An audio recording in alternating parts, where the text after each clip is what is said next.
artillery, so I haven't gone 5 minutes consecutively talking without saying a cuss word ever. It's kind of like asking a Southern Baptist to say a prayer without saying Lord. Or a better analogy would be they hire Ron Jeremy or Mandingo, pick your porn star, to shoot a video.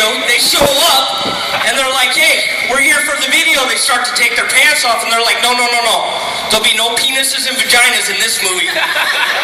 This movie's all about kissing and cuddling. Alright, so what I'm about to do is give you the kissing and cuddling version of my story that happened this week.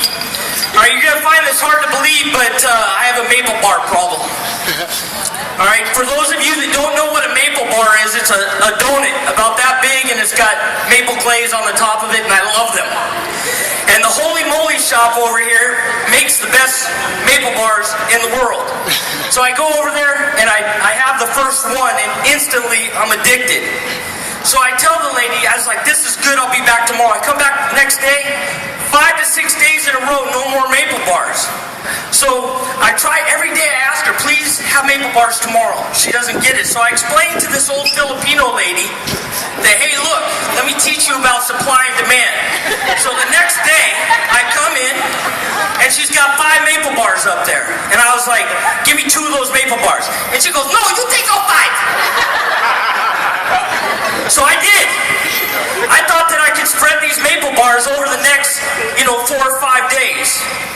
But what happened was, it was a sandy day, and I was coming out, and windstorm's coming. I'm holding the bag real close, taking it to the face, but I'm not letting any sand in this bag.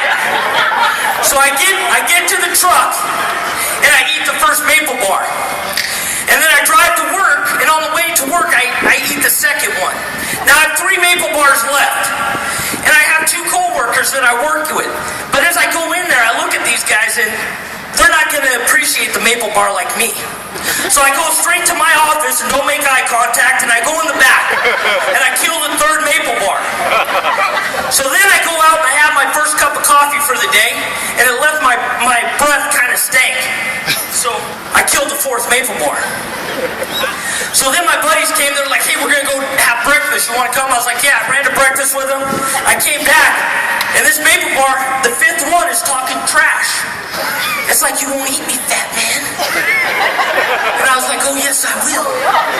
And so I ate the 5th maple bar. Okay, so what I want to tell you is after I got done with the 5th maple bar, the phone rings.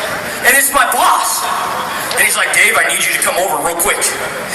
Now, I've eaten more maple bars by 9 a.m. than most people do all week. So I'm like a little bit nervous. So I'm like, hopefully it's not a Red Cross message or anything like that. So I go running over there, and I'm tired. I'm like, yes, sir, what's going on? And all of a sudden I start getting suspicious because the Sergeant Major and the XO are standing next to the Colonel with their arms folded, mean mugging me. And I'm like, what's going on? And he's like, Dave, somebody called the IG on you. And I was like, that couldn't possibly have happened. I'm as square as Mitt Romney. All right? I don't drink, I don't smoke, I don't even drink carbonated drinks. It couldn't be me, sir. And he goes, hold on, Dave. Somebody called the IG on you for being fat. And I was like, can they do that? Can they call? And he's like, yes, I need you to go back to your room and change into your PTs and be back here in 30 minutes. Now I just killed 5 maple donuts and had breakfast, so I'm a little bit nervous. So I come back, and now it's not just the Sergeant Major and the XO. Every senior non-commissioned officer in my company is standing there to supervise, to make sure that they do a proper height weight on me. So they don't, try the Kanko knee method and they just go neck abdominal. So I'm like, okay, whatever. So I go in there, they're like, take your shirt off. I take my shirt off, they're like, step on the scale. I stepped up on the digital scales, and I look down and it says WTF. So I knew I was in trouble. And so I'm like, I don't know, sir. And he's like, don't worry about it, Dave. We're just gonna do this real quick. But you're gonna need to take that off. And I was like, this? And he's like, yes, Dave. The sports bro? And he's like, yeah, that man, sports bra, take it off, please. And so I take it off, and they measure me. Now, whoever called the IG on me failed to realize that with a 19.5-inch neck, you could look like you're in your 3rd trimester with triplets and still pass. the high weight test. Okay, so I passed. And I'm like, man, I need to go see the doc, see if he can give me some medication or whatever. So I run over to the doctor. I'm like, doc, my back's been hurting me for about 2 to 3 days. He's like, let me see. He had me take my shirt off, do some exercises, touch your toes, lay down on your back. And I was like, oh, that hurts. He's like, roll over. So I roll over and he's pushing and he's kneading and he goes, oh, I found the problem. Apparently, I got my Panasonic remote control stuck between my third and fourth lobe on my back. And it was causing me some discomfort. So since I care about you guys and I want to share the lessons that I learned, I live by a motto, better each day. I've written down some things that I want you to know about as far as indications that you may have an eating disorder. Alright, so if you've ever found yourself waking up with a piece of food stuck to you, look around and you take it to the face, you may have an eating disorder. Alright?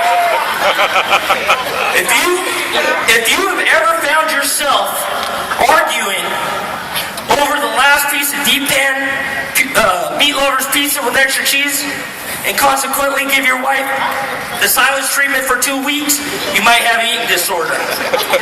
If you've ever found yourself driving down Camp Bury and all of a sudden you have to take an emergency deuce and you're like looking around and all of a sudden you see the portage on, you go there, you drop your pants, you get on the toilet, and then all of a sudden you realize you still have half a maple bar left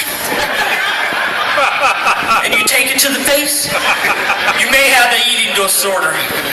Finally, if you've ever found yourself making sweet love to your wife, spouse, life partner, whatever, and you're just doing it, and all of a sudden you look over and you see a maple bar on the nightstand, and you're like, what they don't know won't hurt them? You might have an eating disorder. Ricky Bobby, thank you very much.